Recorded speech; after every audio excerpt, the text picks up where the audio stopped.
Assalamualaikum warahmatullahi wabarakatuh. Baiklah, kami kelompok 4 akan menyampaikan materi kami yang berjudul lumba-lumba. Nah, klasifikasi lumba-lumba ini dapat kita lihat yakni Kingdom Animalia, Phylum Chordata, kelas Mammalia, Ordo Gattaceae, famili Delphinidae, genus Delphinus, sedangkan spesiesnya adalah Delphinus delphis. Sekian dari saya, materi ini akan disambung oleh rekan-rekan kami. Baiklah, saya akan melanjutkan presentasi dari Saudara Raden. Morfologi lumba-lumba. Bentuk tubuh lumba-lumba seperti torpedo dengan ujung tubuhnya yang meruncing dan langsing sehingga memudahkannya berenang dalam air. Bagian tubuh lumba-lumba terdiri dari eye, mata, mouth atau moncong yang berbentuk panjang dan tumpul, blowhole yaitu lubang penyembur air, serta tail atau ekor yang berfungsi menentukan arah gerak lumba-lumba. Selanjutnya, lumba-lumba juga memiliki dorsal fin, sirip dada, dan pectoral fin, sirip punggung. Keduanya berfungsi menjaga keseimbangan tubuh lumba-lumba.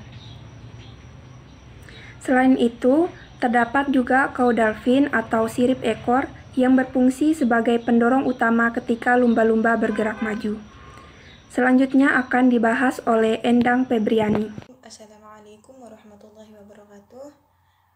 Baik, di sini saya akan melanjutkan presentasi dari saudari Rizka Nabila, yaitu tentang anatomi dan reproduksi pada lumba-lumba. Di sini sudah ada gambar lumba-lumba. Teman-teman bisa melihat anatominya pada gambar lumba-lumba tersebut. Baik, anatomi pada lumba-lumba yang pertama itu ada ukuran. Lumba-lumba hidung botol dewasa berukuran panjang antara 1,9 sampai 4,5 meter. Yang selanjutnya ada otak. Otak lumba-lumba besar atau 40% lebih besar dari otak manusia dan sangat kompleks. Kedua sisi otak lumba-lumba bekerja secara terpisah. Lumba-lumba beristirahat dengan hanya mengaktifkan setengah dari otak mereka, dan matanya terbuka sebelah. Selama 8 jam, kedua sisi otak itu sadar. Kemudian, sisi kiri akan tidur selama 8 jam. Setelah sisi itu terbangun, sisi yang kanan akan tidur selama 8 jam. Dengan demikian, lumba-lumba bisa tidur selama 8 jam tanpa harus berhenti secara fisik dan terus berenang. Nah, selanjutnya ada blowhole. Lumba-lumba bernafas melalui blowhole di atas kepala mereka. Beberapa jenis lumba-lumba harus naik ke permukaan untuk bernafas setiap 20-30 detik. Selanjutnya ada gigi. Beberapa spesies lumba-lumba memiliki hingga 250 gigi. Gigi lumba-lumba diyakini berfungsi sebagai antena untuk menerima suara yang masuk dan menentukan lokasi yang tepat dari sebuah objek. Selanjutnya ada kelenjar susu. Lumba-lumba adalah binatang menyusui, di mana sepasang kelenjar susu terletak di bagian perut. Lumba-lumba betina dapat mempertahankan kemampuan menyusui mereka bahkan setelah kehilangan kemampuan untuk membuat bayi. Selanjutnya ada kemampuan berenang. Lumba-lumba dapat berenang dengan kecepatan 60 km per jam atau 37 mph. Selanjutnya ada penglihatan. Lumba-lumba memiliki penglihatan yang kurang baik.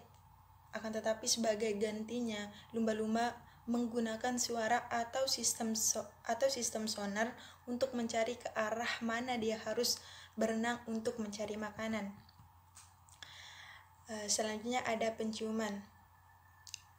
Sebelumnya, lumba-lumba diyakini tidak memiliki indera penciuman. Dan selanjutnya ada pendengaran. Lumba-lumba dapat mendengar frekuensi 10 kali atau lebih di atas batas pendengaran manusia dewasa. Dan yang terakhir ada kemampuan khusus. Di sini lumba-lumba dapat mentoleransi dan pulih dari cedera ekstrim seperti gigitan ikan hiu. Sekian yang dapat saya sampaikan. Reproduksi lumba-lumba. Reproduksi lumba-lumba dimulai dengan keseluruhan ritual bagaimana pasangan lumba-lumba pertama kali bertemu.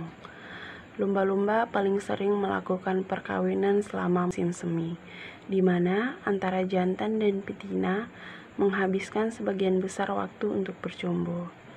Ketika terjadi populasi, lumba-lumba jantan menyentuh bagian belakang lumba-lumba betina selama beberapa menit, lalu mengungganginya dari belakang. Setelah itu, lumba-lumba kawin kira-kira seperti mamalia lain melakukan perkawinan. Baiklah, saya akan melanjutkan penjelasan dari Saudari Bella. Habitat dan penyebaran lumba-lumba. Lumba-lumba bisa hidup di lautan mana aja. Ada yang hidup di laut tropis, juga ada yang hidup di laut kutub. Bahkan lumba-lumba ada juga yang tinggal di sungai, seperti lumba-lumba Amazon, Inia geoprensis. Lumba-lumba seperti paus pembunuh Orcinus orca, hidup di lautan seluruh dunia, lautan tropis sampai laut tundra, baik kutub utara. Penyebaran lumba-lumba di perairan pantai meliputi Sungai Mahakam. Mamalia ini juga dapat ditemui di kawasan Teluk Kandawangan di Kalimantan Barat, sampai kawasan Laguna Segara Anakan di Jawa Tengah, maupun Teluk Kumai di kawasan Kalimantan Tengah. Di selatan Indonesia juga banyak dijumpai lumba-lumba yang ada di kawasan perairan Indonesia. Bagian timur misalnya Laut Sawu Maluku. Sekian penjelasan dari saya. Peranan lumba-lumba. Yang pertama, lumba-lumba hidung botol ternyata bisa membantu terapi pengobatan untuk beberapa jenis penyakit, diantaranya stroke, autis, kanker, bahkan hingga depresi berat. Yang kedua, daging lumba-lumba dijadikan makanan sushi di Jepang. Yang terakhir, lumba-lumba juga dapat dijadikan hewan sirkus dengan kecerdasannya untuk menghibur anak-anak. Assalamualaikum warahmatullahi wabarakatuh.